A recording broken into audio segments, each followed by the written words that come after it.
Patrick Henningsen talks on today's News Talk Radio, TNT. Welcome back, everybody. We're cruising into the third hour here on TNT, today's News Talk. I'm your host, Patrick Henningsen. Fantastic segment previously there with Ian Schilling in the UK, and a good summary on what's happening in Canada. And so we'll try to reconnect with somebody. Hopefully we'll get someone on the ground on Thursday from the truckers group there, and that'll be very interesting to get hopefully an eyewitness or some kind of on the ground report. We're working on that right now, but we're going to turn our view more to the international scene right now. We were talking before the break about Ukraine, also Syria. That also came up as well at the end of our segment with Ian. And if you saw the news last week, there was a big announcement by the White House, and it was that they conducted a gallant raid against ISIS, apparently, in Syria. Big announcement, big story. It was all over the main feeds. Washington Post came out right out of the gates with this, and a brave commando raid was conducted by U.S. Special Forces at the dead of night to take out the ISIS leader in the province of Idlib in northern Syria, and the details started sort of dripping out, and all of a sudden things started getting very confusing for the State Department and for the White House, because there was some conflicting information about what actually happened. They're claiming that the ISIS leader, the latest ISIS leader anyway, detonated a suicide bomb when he was cornered by U.S. forces, killing himself and women and children and so forth. It's not sure whether this was confirmed, how it was confirmed. A lot of confusion about this. And then the white helmets, which are a kind of, I don't know, our next guest will explain who the white helmets are. On the line right now from Damascus in Syria is independent journalist Vanessa Beeley, who's been following this story very closely and is able to interpret the reports in the mainstream and sort of juxtapose them to what's likely to have actually happened here. Hopefully we've got her on the line right now. Hello, Vanessa. Hi, Pat. It's good to be back with you to talk about this. Yes. Well, I'm glad we got a clear signal there amongst the power outages and everything that you guys have to deal with there on a daily basis. So this was a big story in the U.S., came out of nowhere. Syria hasn't been in the headlines in the U.S., and all of a sudden Biden is taking credit for this dramatic sort of raid, ISIS raid.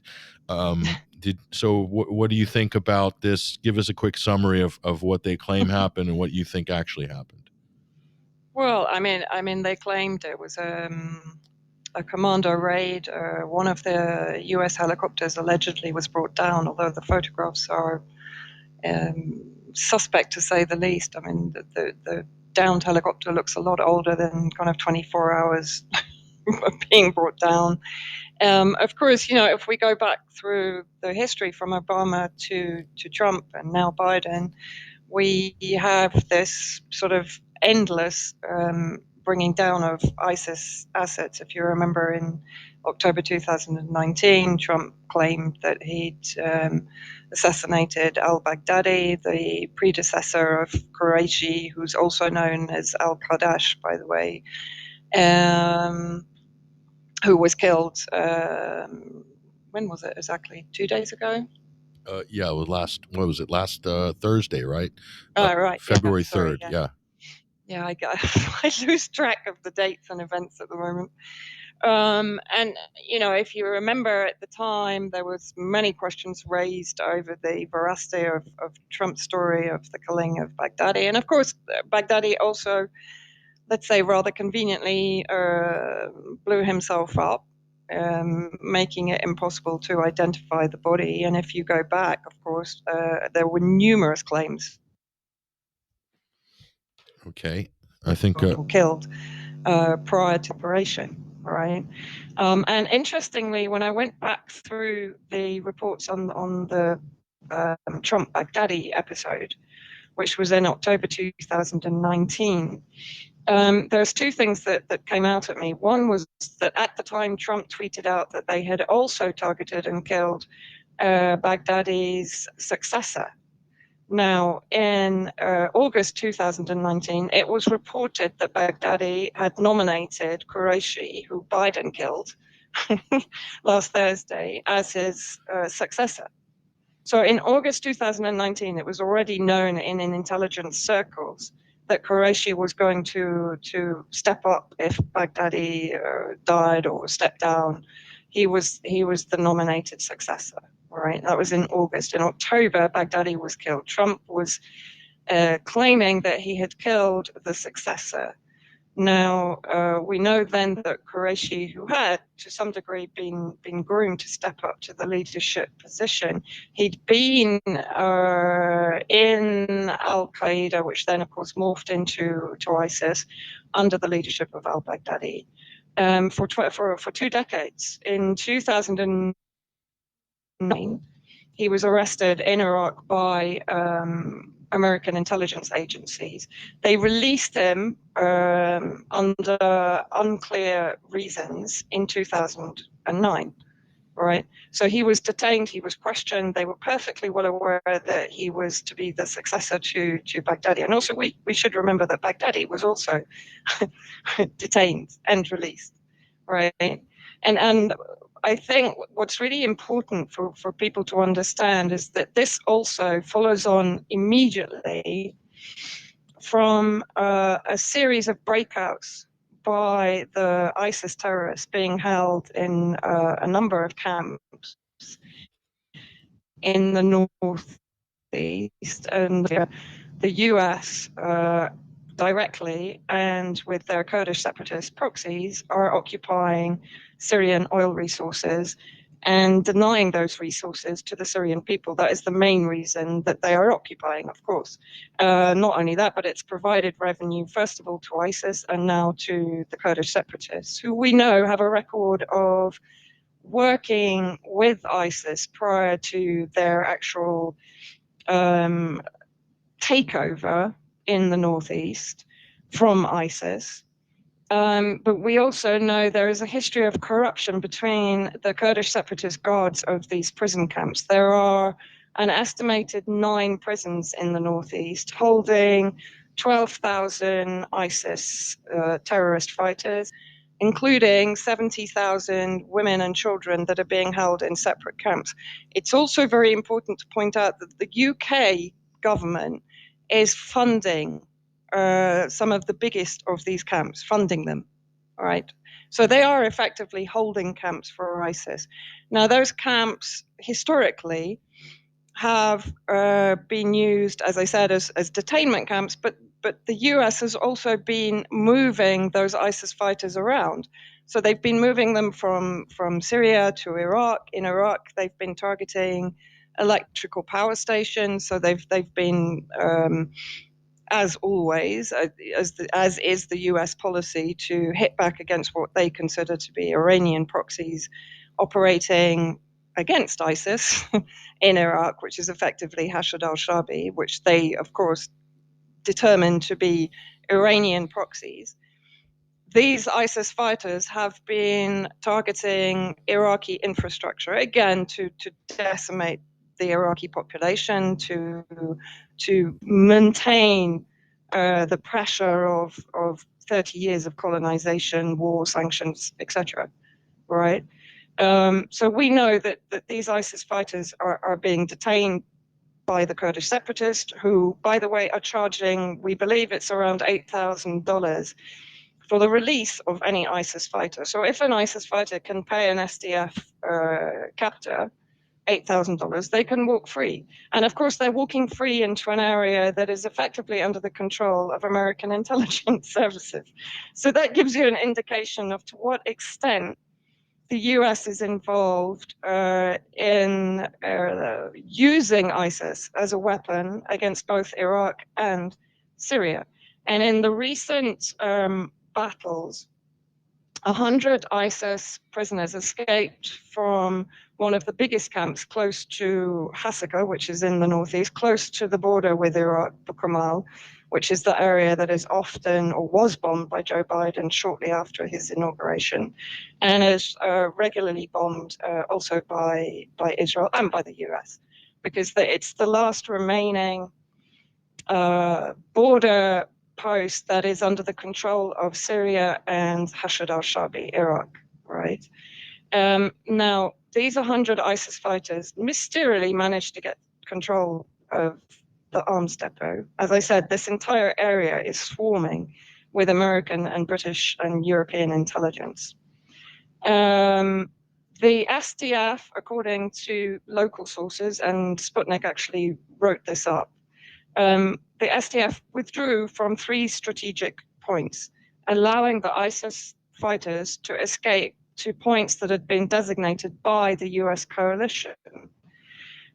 And from there, the US transported 750 high-ranked leaders, ISIS leaders, including Arab, Belgian, Dutch, again, all this is according to sources on the ground, to Al-Bukamal, as I said, the border crossing that is under the control of the Iraqi forces and the Syrian forces, and east of South Deir ez-Zor, so east of the Euphrates, close to the American military base at Al Tanf. Now, this transportation of ISIS fighters was protected by the Kurdish separatist elite forces, right?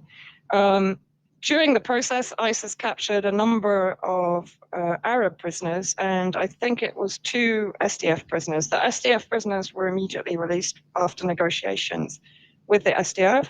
The Arab prisoners are still captive, if they're still alive.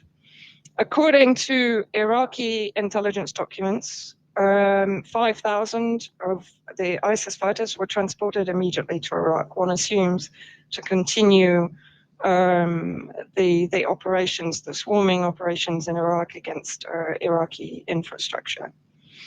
Now, all of this coincides with Syria and Russia collaborating on a cleansing operation of all territory east of Homs. So that includes Palmyra, the desert heading up to Deir ez-Zor, and the desert to the east of Deir ez-Zor, right? So the coincidences are becoming very clear. As Russia and Syria ups its operations to clear territory of ISIS cells and perhaps that have been picking off, for example, oil convoys trying to bring fuel and resources to the energy-starved civilians in the government-held areas of Syria.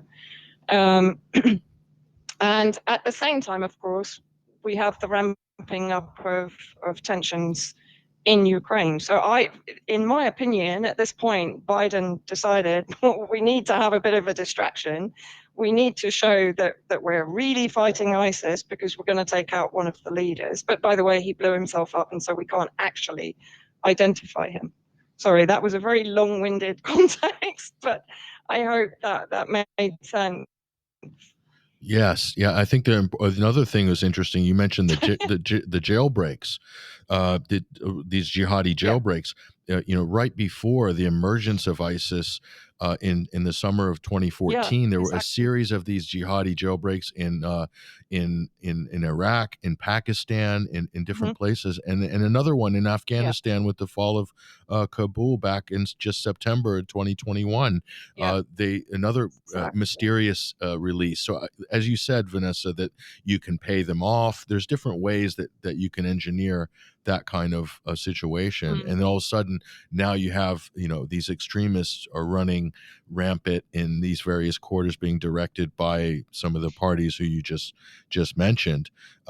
So now one thing I wanted to get your comment on was the speed in which this NGO, this search and rescue group that's been there's been Oscar-winning documentaries made about them. They're called the White Helmets, and just for the benefit of the listeners, here at TNT that might not be familiar with what and who the White Helmets are, and just a brief synopsis of their history.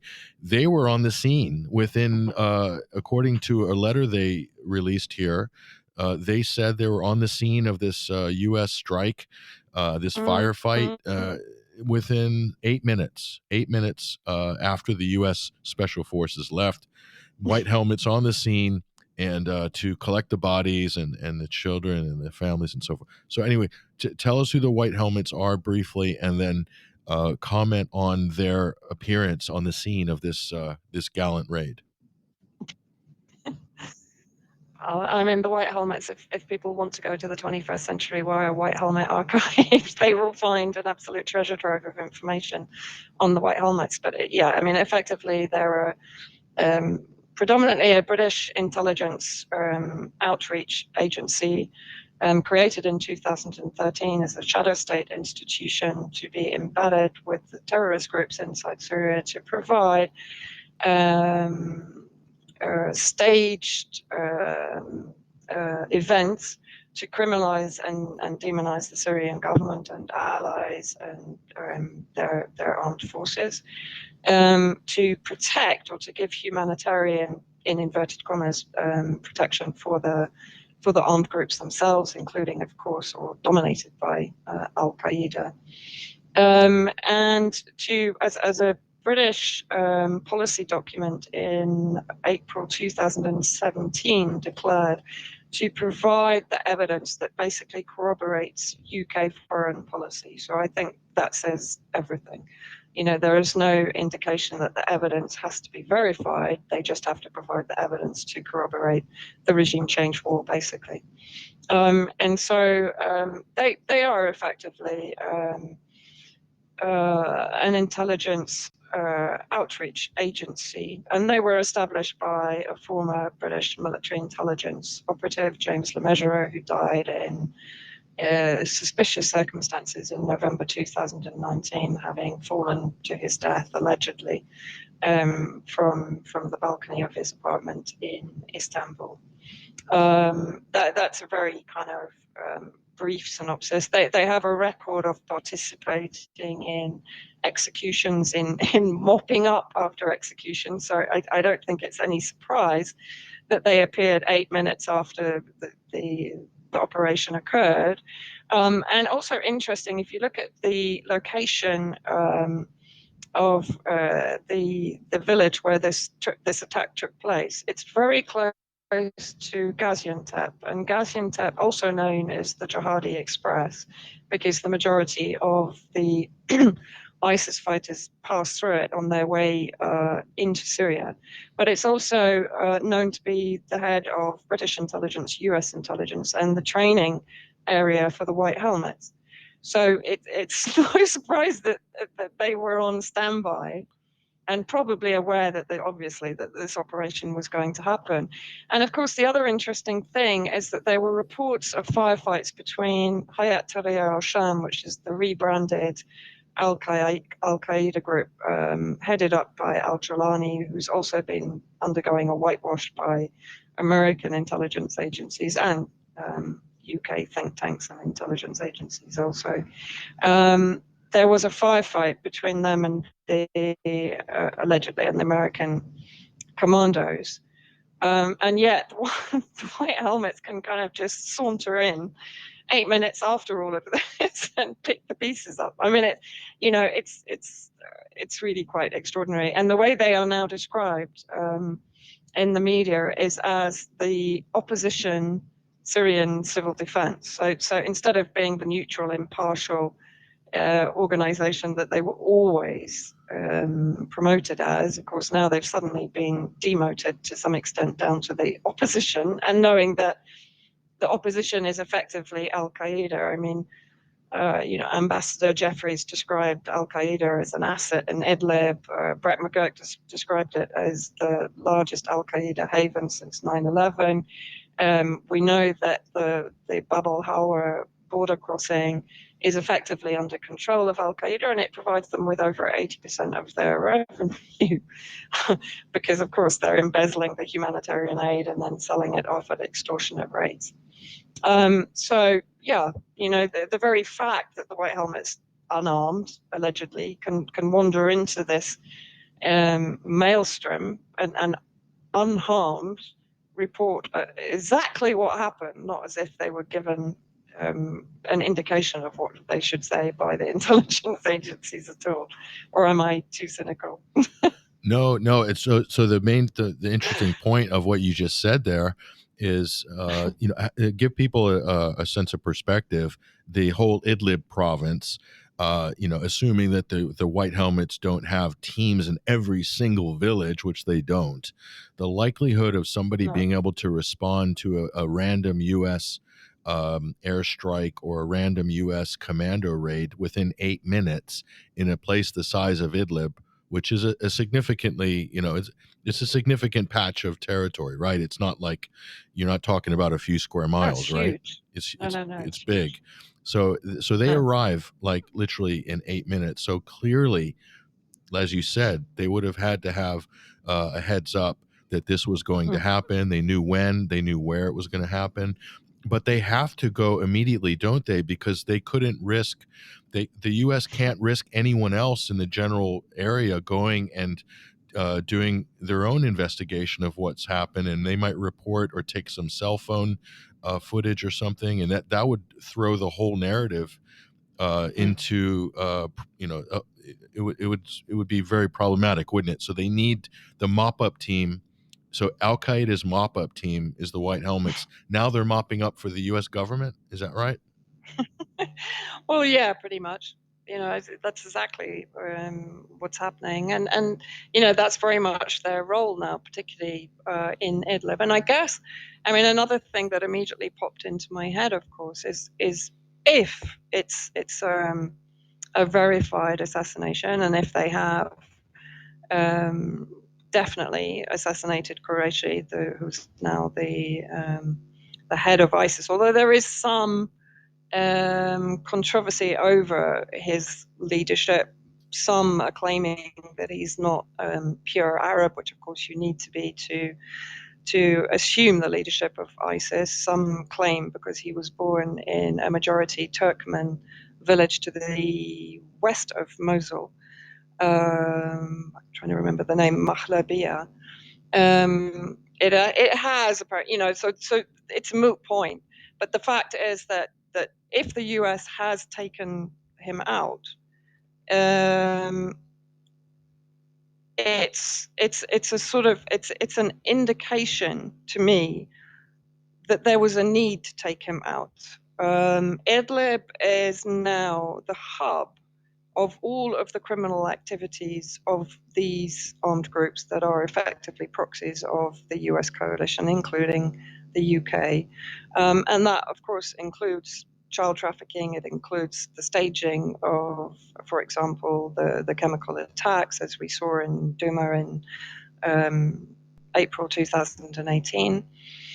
And, of course, the organ trade, which has been exposed to be another operation where the White Helmets have been involved, according to testimony from former White Helmets and civilians that lived under the occupation of the armed groups and the White Helmets, who also, it's important for people to understand, this isn't really a standalone group. You'll remember, Pat, when I entered East Aleppo immediately after liberation, when I asked people if they knew anything about White Helmets, they were puzzled. When I sort of explained what I meant, they brightened up and said, "Oh yeah, Nusra Front Civil Defense."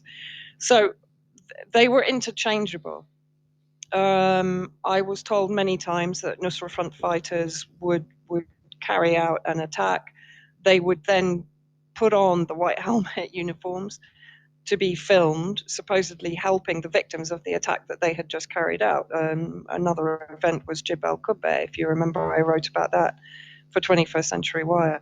So the role of the White Helmets and the armed groups with whom they embed themselves are interchangeable. And as and still operating White Helmet told me in 2018, if the leader of one of the White Helmet groups is a member of Al Qaeda or Nusra Front or Hayat Tahrir al-Sham, the whole group will belong to that organization, right? So in my view, also there's probably multiple reasons for this attack, and for it being so hyped up. But there's also an underlying reason always for these kind of attacks, and the fact that it's come into the hinterland of Al Qaeda and the White Helmets to carry out this attack is that there's probably something they want to cover up as well. Yes, and so that's why the White Helmets are there in 8 minutes, right? So it's to secure the scene, right, and exactly, do an inventory. So, but in this case, what they claimed was slightly different than what the White House put out in terms of what happened. And then Jen Psaki, who's Joe Biden's press secretary, she got challenged by reporters about what actually happened, and the sort of the discrepancy really between the claims from the White House and then even what the White Helmets were claiming wasn't exactly what the White House was. So they got their signals crossed, and then she said, well, this has to go an extensive reviewing process by the Department of Defense, and then we'll tell you about if there how many civilian casualties. So it's a bit strange. They're coming out and making claims about numbers, and then when challenged, they say, but we don't know for sure. The Department of Defense has to review it, and we have to investigate. So why are they making why do they make these claims in the press immediately? So we get the feeling, Vanessa, obviously, that there's it's a propaganda operation, at least on the front end. And meanwhile, they're trying to construct and piece together some sort of elaborate story. Will we? I doubt we'll ever hear much back from them on this, because the press probably aren't going to. They're not going to push them on it. But it's interesting that they brought the White Helmets back. They've really been out of the scene, haven't they, for a while? Well, they have, because particularly after the OPCW scandal, when it was discovered that they had staged that particular event, or certainly the hospital scenes, if people remember, of kids being hosed down, etc. And I mean, I was in Damascus at the time of this attack and went pretty quickly to the area where it was allegedly carried out, and it was clear that absolutely there had not been any kind of chemical attack, definitely not sarin, and definitely not chlorine. And of course, that is the conclusion of the inspectors who were part of the team and who have challenged the OPCW on their final report. And that challenge is ongoing.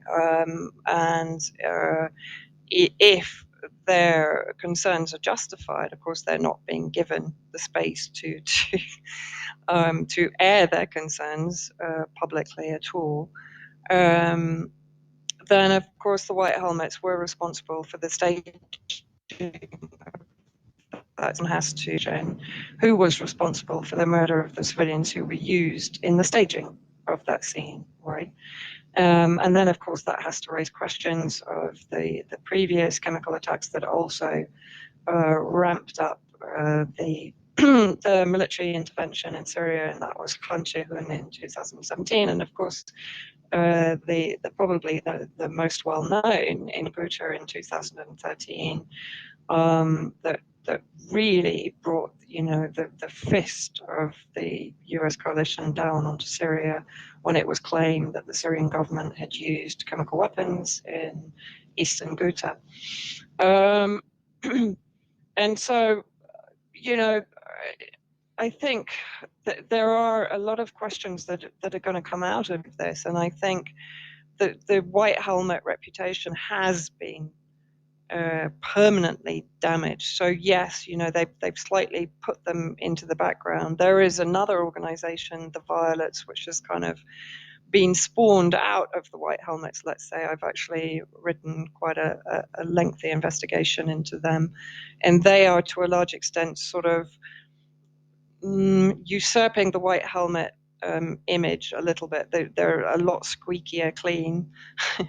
They've been very careful about their leadership. They've been very careful generally about their social media presence, unlike the White Helmets, of course, who regularly posted images of themselves carrying arms and celebrating with Al-Qaeda or entertaining themselves during torture, etc., etc. They were not careful. And yeah, to a large degree since then, they've sort of taken a back seat, and they've been pushed forward as this paragon of virtue regarding coronavirus. Of course, the funding now comes to them to produce PPE in Idlib to combat the COVID crisis. Sorry, I shouldn't laugh really, but I mean, seeing rows and rows of white helmets in full PPE and face guards. So wait a minute. So that's Al Qaeda occupied Idlib, which is effectively an Al Qaeda province, an ISIS province. I mean, the two ISIS leaders allegedly are there. So let's just call it what it is. It's the second Islamic State, and so they're wanting to. What, they're pumping money in there to get them on the COVID program? Basically, basically the white helmets are responsible for the production of PPE. I'm not quite sure where. We're yet to see photos of the PPE factories or the PPE supply units, etc. We just see endless photos, as I said, of white helmets in full hazmat suits. But yes, that's to a large degree how the funding is being disguised right now. So it's coming into them for corona relief. Oh gosh. So to that degree, I think, yes, they're trying, because of course, why do they need to protect the image of this group? Because it's a global franchise, Pat. We're well aware it's evolving now in Lebanon. In Tripoli, there is effectively now a white helmet equivalent unit in Tripoli among the Palestinian camps, run by Alistair Harris of ARC Group, who employed James LeMessurier in 2013 to produce both the white helmets and the Free Syrian Police in Syria. So Harris is now involved in the manufacture of a white helmet copy group in the Tripoli area in Lebanon. We know they've also, from recent documents released that show the extent to which the ARC group has been involved in intelligence operations globally. They're also emerging in southern Yemen, in Aden, which of course is effectively under UAE Israeli control, but of course there's big British interest there because that was their former colony. So hence the ARC group involvement there. Hold that so thought. That's hold why that for thought. them Hold that thought. We're going to take a short station break here. We're here with Vanessa Beeley, independent journalist. We're having a great, deep conversation analysis here on what's happening in northern Syria and beyond. I'm your host, Patrick Henningsen. You're listening to TNT, Today's News Talk. We'll see you on the other side in just a minute. We all make choices. When it comes to alcohol, kids make choices whether to drink or not. Bye, Dad. Bye-bye. Remember, I'm going to Alex's party tonight and sleeping over. Hey, have a seat for a second. Remind me about that party again? Alex is just... And adults make choices whether to talk about it. That's true of parents and every other trusted adult in a kid's life. Kids want to know our expectations when it comes to alcohol and other drugs. They want guidance and honest answers to their questions. And it makes a difference when the message is consistent and part of everyday conversations. So talk with your kids and help lead them on a positive path. Because when you talk, they hear you. For more information about talking with your kids about underage use of alcohol and other drugs, visit underagedrinking.samhsa.gov. Eggs. You can fry them, scramble them, poach them, boil them, or race them on a spoon. But uncooked eggs can be a risk for food poisoning. To be safe, avoid buying dirty or cracked eggs. Always wash your hands after handling eggs. And if you're concerned, pregnant, elderly, or have a poor immune system, make sure you cook eggs until the yolk starts to firm. Or look for new pasteurized eggs. For excellent eggs, handle them safely. Unlike other health concerns, mental illness is not always easy to see. Depression won't show up on an eye chart, and you won't find PTSD by looking at a thermometer. Sorting out a mental health concern takes professional diagnosis and treatment. Anxiety won't just go away under a bandage. If you or a loved one has a mental health concern, call 1-800-662-HELP for free and confidential information and treatment referral. Learn more at samhsa.gov/support. This is today's News Talk Radio. TNT. Welcome back. I'm your host, Patrick Henningsen, on today's News Talk TNT, and we're in the third hour right now, final segment of the third hour, and we're having a very incredible conversation right now with independent journalist Vanessa Beeley. She's based in Damascus, in Syria, and we're very, very pleased that we got a secure line as well, that this call is coming through pretty well. But just on the before the break, Vanessa, you were talking about, we're talking about the White Helmets, this NGO that's been lauded in the international press and by governments. Every politician's been photographed with them or their representatives. They've been given awards, peace prizes, nominated for a Nobel Prize, all this sort of stuff. And so it's really been exposed deeply as a kind of a propaganda front, or as the great journalist John Pilger described them so famously, as a propaganda construct. Very good choice of words by Pilger, the Australian filmmaker, by that. So now you're saying that despite the damage of their brand as being kind of exposed as a kind of a fake, they're still franchising this concept of the first responder in the war zones, and providing the images and the videos for the mainstream media news agencies all around the world. So you think there's still a second life with this sort of project? Oh, for sure, because just as, a damaged NGO, I mean, we know, for example, that an NGO like Adam Smith International, or what was it, Actis Strategy, etc. Adam Smith International, for example, took the fall, if you remember, in 2017, when the BBC, again, in inverted commas, investigated the Free Syrian Police, but ignored the connection to the White Helmets, right?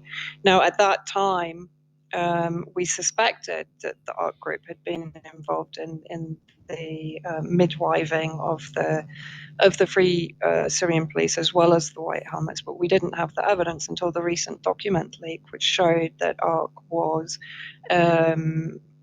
utterly responsible for the production of the Free Syrian Police, and that James Lemessurier was their man on the ground, was their point man for both the White Helmets and the Free Syrian Police. Now, of course, none of that was exposed by the BBC Panorama program, and it was Adam Smith International that took the fall.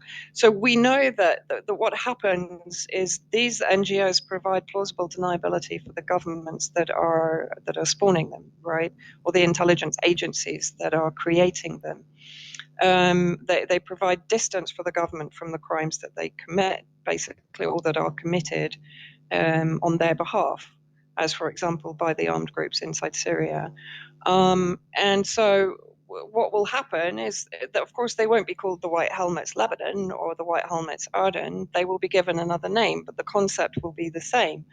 And this is something that we've been saying from the very beginning. Why is this organization being given, as you said, it received an Oscar in 2016. It was nominated again, I think, in 2018 or 17. It was nominated how many times for the Nobel Peace Prize? I think 3 or 4 times, including by Owen Kotler in Canada, who's best friends with Alan Dershowitz. So the billionaire, the oligarch complex behind this organization is extraordinary, right? And so we know that, well, if this brand gets damaged, we'll just rebrand it. And that's, of course, what they've done. It's what they've done with COVID. It's what they've done with the terrorist organizations inside Syria. Who can remember Obama's rebranding of ISIS into Khorasan? You can't remember it, right? Mm-hmm. And so this is what they do.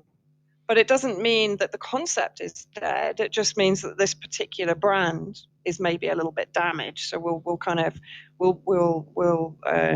that one on the shelf, and we'll just rebrand it. As I said, in Syria, you now have the violets, which have kind of usurped the white helmets to a large degree, and they are the go-to for the UN and Save the Children and all of these kind of UN-affiliated agencies. Not so much the white helmets anymore, right? But it doesn't mean that global concept, that first responder concept, which is quite brilliant. We all said that in the beginning. It's a very clever idea after the kind of sanctification of the first responder after 9/11. It's an untouchable construct, right? Mm-hmm. So yes, of course, and the fact that Alistair Harris is involved in the creation of all of these other sort of spin-off NGOs, and I don't know if you remember, but at the time that I did the interview with the Corbett Report, and I talked about it being a global franchise, I mean, they all went nuts at me. I mean, I remember Elliot Higgins virtually threatening me on Twitter that, we have to stop her from talking to any other governments that might be in our crosshairs, basically, with translation of the tweet, So we knew at that point that we were over target, that yes, this entire construct, this kind of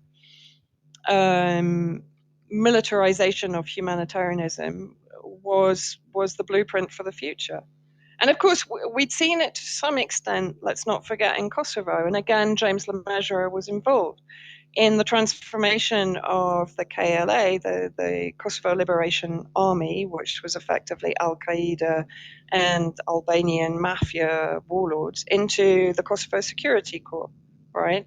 And he was in charge of that transformation at the time that they were being investigated for organ trafficking, child abduction, etc. And that was investigated by Carle Del Ponte, who wrote a book, the title of which has escaped me. She's former UN, right? Carle Yeah. Del Ponte, yeah.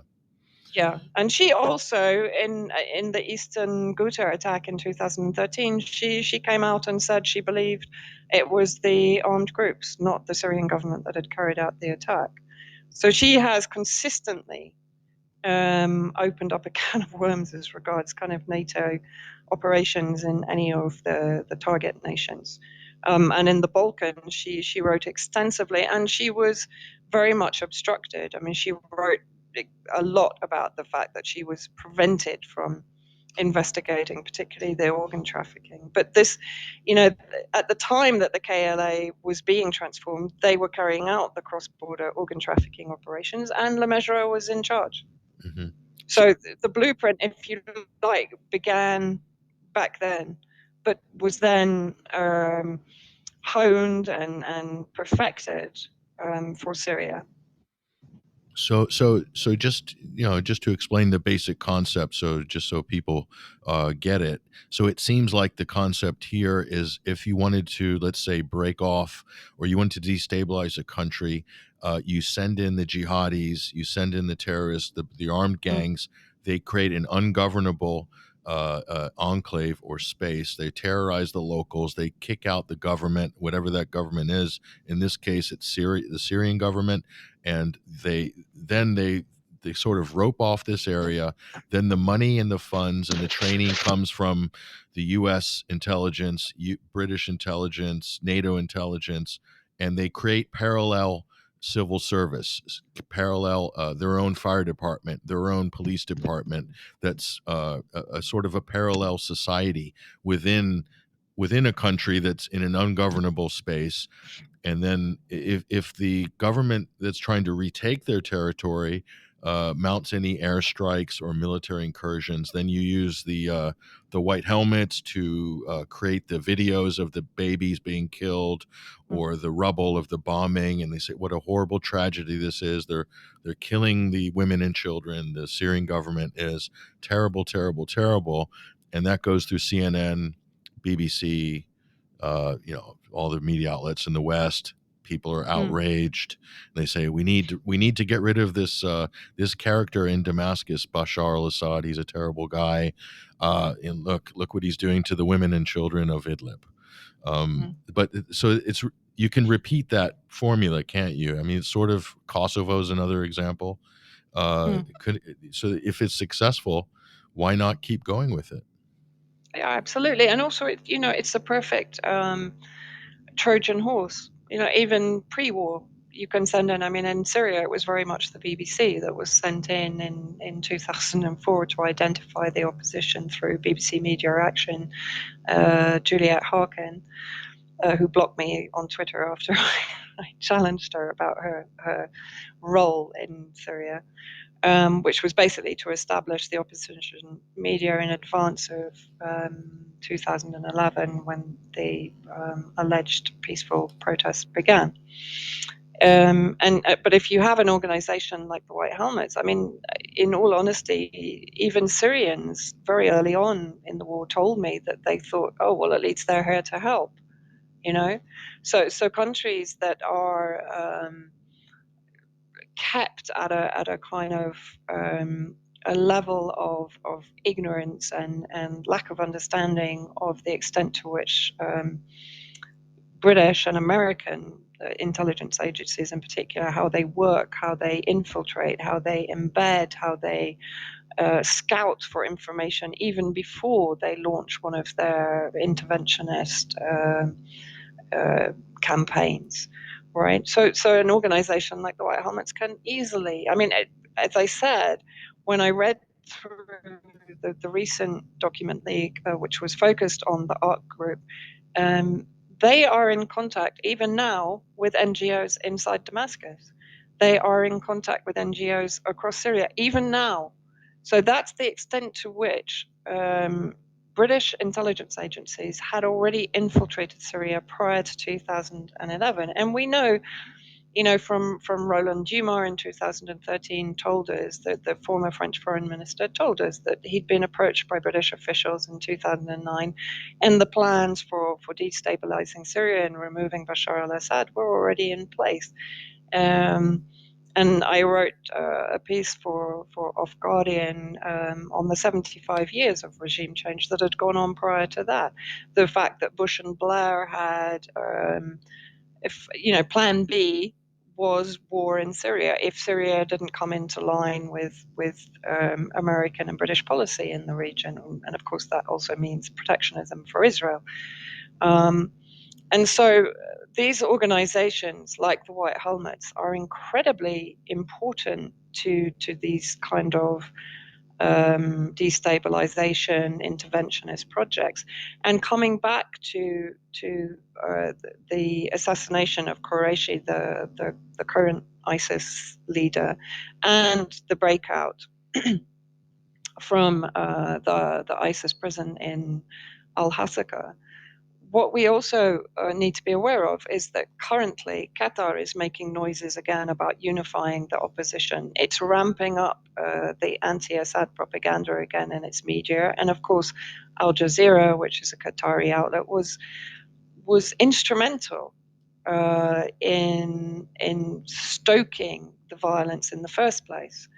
So now it's sort of coming back to the foreground again, having slipped off the edge and been replaced to a large degree by the UAE, United Arab Emirates, and Saudi Arabia, although Saudi Arabia has also backed off.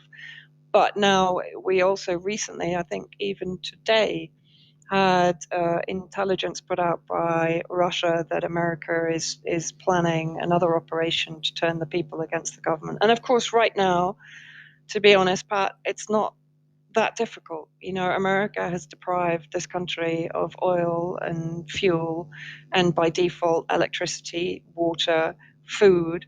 Trump was responsible for the torching of wheat and barley across Syria, and Israel was involved in that also. Samantha Power recently tried to deliver, I think it was 3,000 tons of toxic wheat seed to Hasaka, which had it been planted, it would have destroyed the agricultural land for decades. And this isn't a new tactic. They did this in Iraq, right? So we know here that the war is not over. America is a sore loser. Mm-hmm. It's lost the war militarily. Russia has gained ground. Russia has gained military prowess in the region. It's increasing its military presence in Tartu space. It's expanding its base here in Syria. It's setting up an air base in Qamishli in the northeast, for example. So, and America, of course, is not going to relinquish the Al Tanf base, which is on the border with Jordan, because that prevents the land route from Iran to Lebanon and to Palestine. So it's not going to give that up also for the benefit of Israel. And we have to remember that I think 3 attacks ago, Israel launched the missiles from the Tanf base, which is only it's around 300 kilometers from Damascus. And the weaponry that they have there has Damascus in range, right? So there's a lot of maneuvering going on at the moment. And in my opinion, that assassination by Biden also, I think, is a distraction from his having to exit Afghanistan, from the the weird stuff that's going on in Ukraine. And Russia is responding. It's moving. It's some of its landing ships. I think 6 of its landing ships are now coming to Tartus to give it quicker access to the Black Sea. So for me, and Belarus, by the way, is moving. I heard today around 200 troops to Syria to support Russia. So there seems to be a lot of maneuvering, a lot of heading towards some kind of escalation, in my opinion, particularly with this breakout of ISIS. Yes, yeah. So there's a definitely what you're saying is there's a put this in a bigger geopolitical context of what's happening in especially in with regards to Ukraine, Russia, Syria altogether. So there's definitely a bigger story here, and this is an important part of a bigger story. And yes, we could see events accelerating again in Syria, much in the same way that they did in Iraq after the first Gulf War.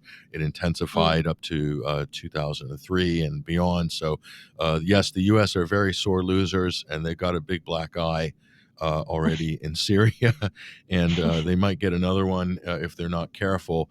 But we're just going to wrap up on this segment, or come up to the top of the hour here. I'm with Vanessa Beeley, independent journalist based in Damascus, in Syria. We're having a fabulous conversation here. It's probably going to shock some people if you're not familiar with these sort of storylines but we've been covering them for years in the alternative and independent sphere and on 21stcenturywire.com, and no better person to give us more insight on this than Vanessa Beeley. Thank you so much for joining us on TNT this week, Vanessa.